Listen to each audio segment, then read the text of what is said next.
Hi everyone. In this video I will talk about Dockers and containers. But before we go into a deep dive inside the Docker, I want to explain a little bit more about containers and Docker.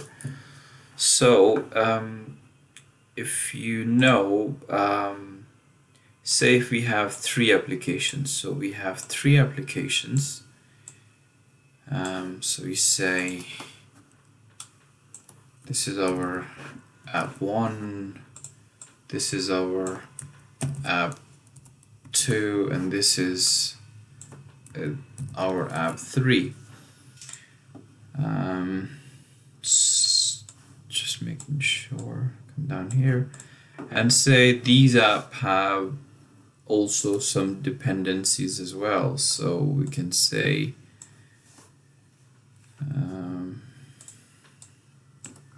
dependencies. Okay, we have this one here, and then we have another one here.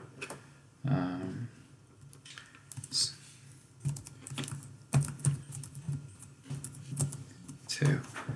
So say we have three applications running, and we have some dependencies. So this app 2, sorry. So this app is linked with dependencies. These two are linked with this one, and this one is linked with dependencies too. And they are all running in the same server, basically in here. Okay, so this is the server they are running with. So all of them are connected with this server, basically. This one, we have this one, and they are connected with the same server. So what will happen, say if we need to make some changes in maybe application 2, say we need to change the dependencies, but it's also linked with the app 1.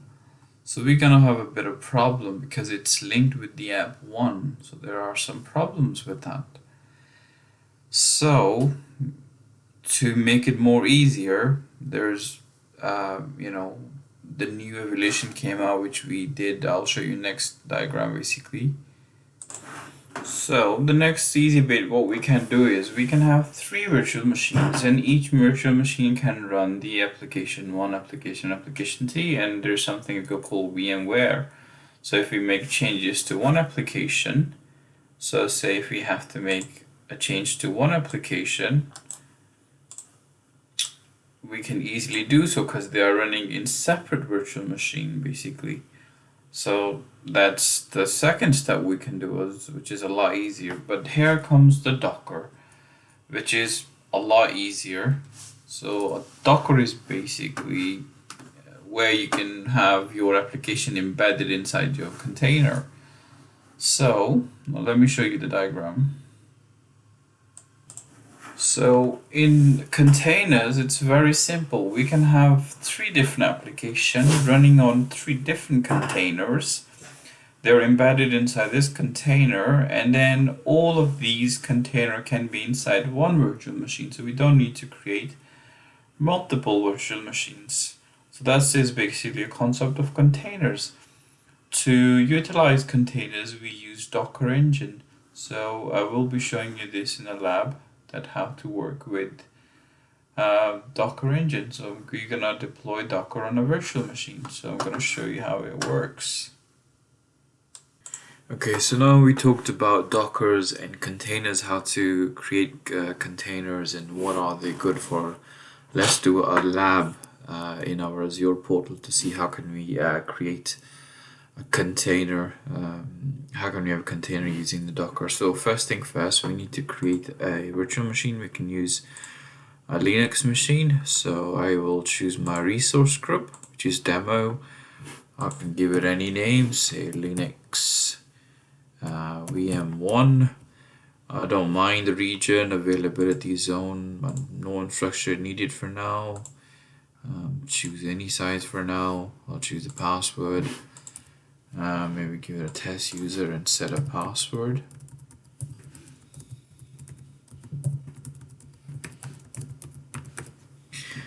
Okay, everything is okay. I want to allow port 80 just to make sure that when we get the access to nginx, we can get the access to the rest.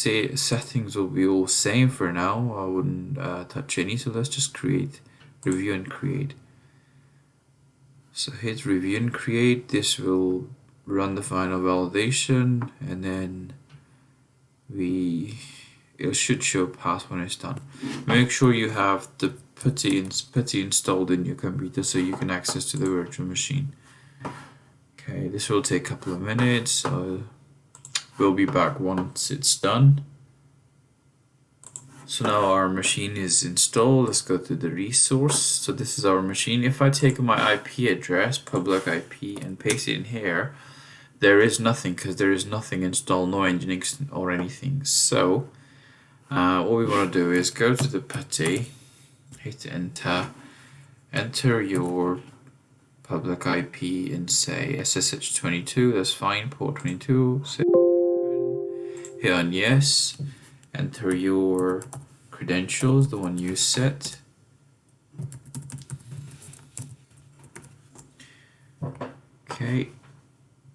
Okay, this is done. So now we have to run Docker engine. So for that we need to send some commands. You can also refer to Docker documentation to get all those commands. So let's do it. First we have to enter a command, say sudo apt-get update. So this will update the packages. Okay. Next one, we have to install package to allow apt to use repository over https. So I'll just copy paste it to save time. Hit enter. Say yes.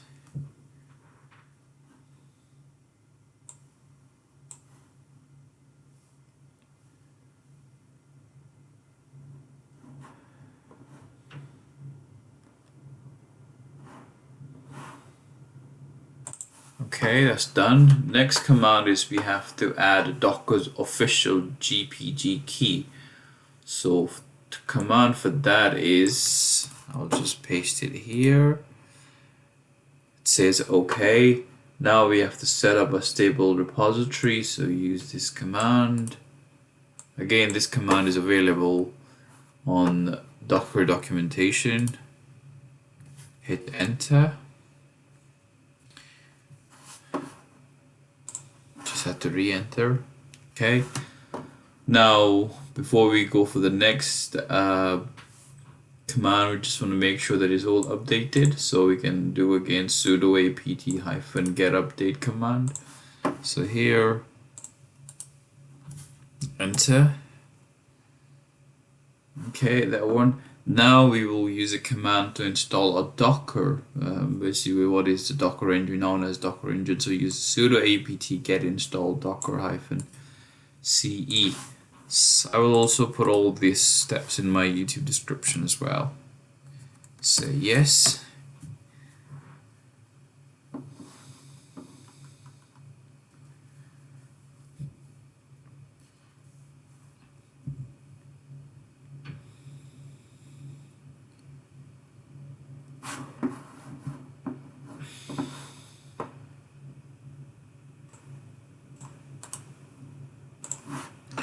So now we have our Docker engine installed. What I want to do is pull nginx from the Docker engine.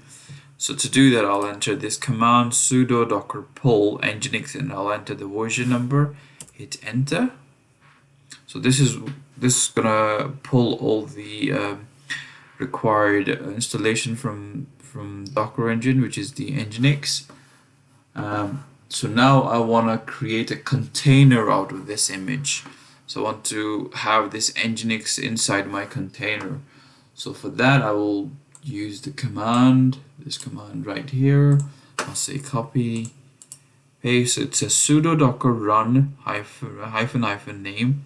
I call it a sampleapp -p, which port it should be running, my -d nginx. Hit enter. And now it's all done. So let's see if our nginx has been installed in our Linux machine or not. So if I go to my nginx machine, I just want to make sure it's refresh. So I'll take the public IP which we took before, which didn't work. So if I hit enter, and boom, we have our nginx working inside our container, which is sampleapp. And yeah, this is how we can use our command line in PowerShell to create Docker engine and then have the container installed inside that nginx. I hope this was useful, and thanks for watching.